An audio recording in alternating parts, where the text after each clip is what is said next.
Hi, I'm Teddy Burris, and I'm a Google Workspace consultant, trainer, strategist. My purpose every day is to help people get more value out of using Google Workspace, either the paid version or the free version, which is called Gmail.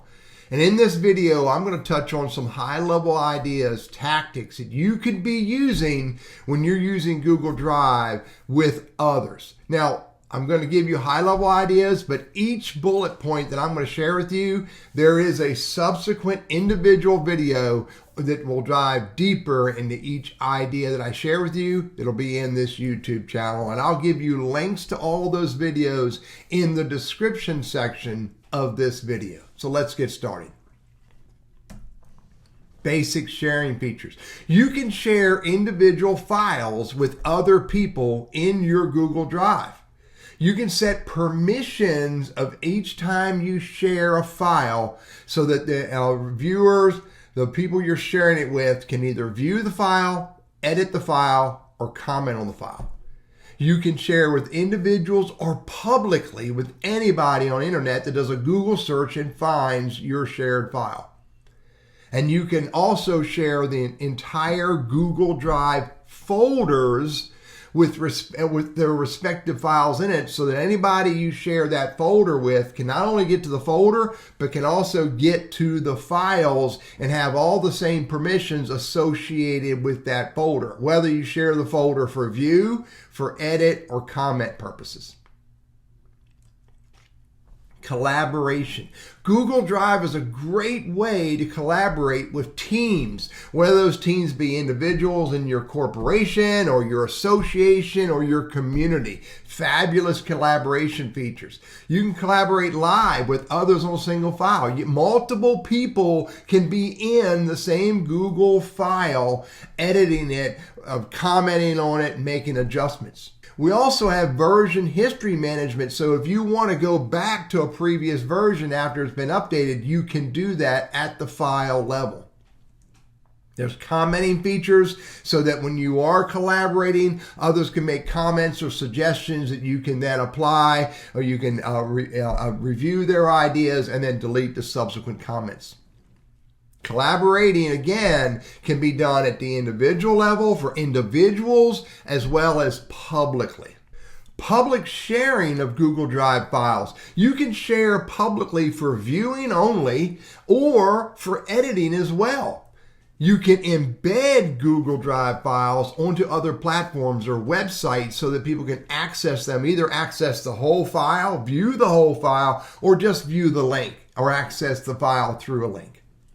Simple permission management functionalities built in so that when you are doing public sharing, you can edit it, you can adjust it for view only or edit or comment only, or get rid of the sharing altogether.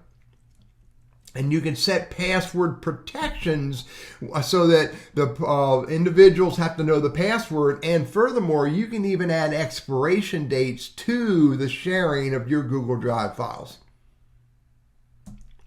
Some advanced security features are permission expiration that I just referred to is a great way of making files accessible to other people for a certain time frame before you go to publishing or before you do final work.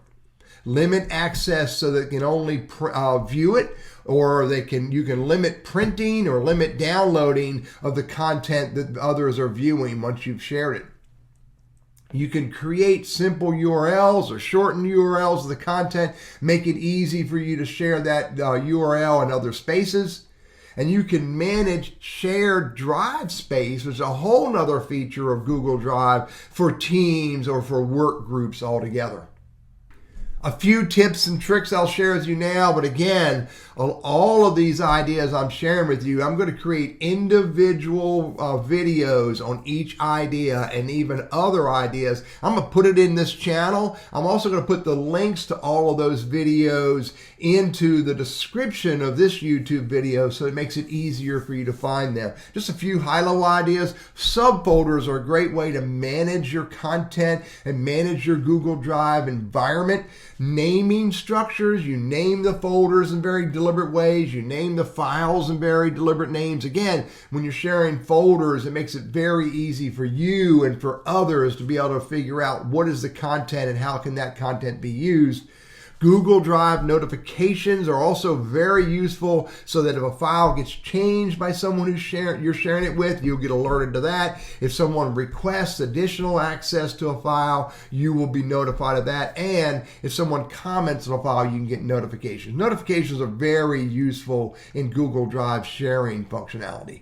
And last little high-level tidbit is the file and access management tools that are built into Google Drive for you to be able to delete files, recover files, rename files, as well as for you to change the access or the permissions to get to these files, add permissions, delete permissions, adjust permissions, etc., etc. Once you start using them, they become very intuitive, and it makes for a much more powerful set of tools for you to use Google Drive.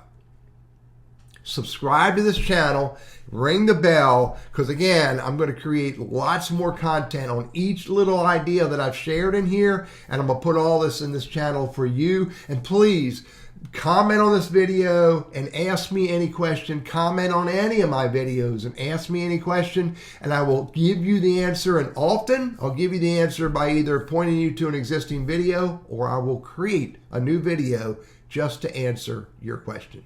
Thank you very much for showing up and letting me share this with you today.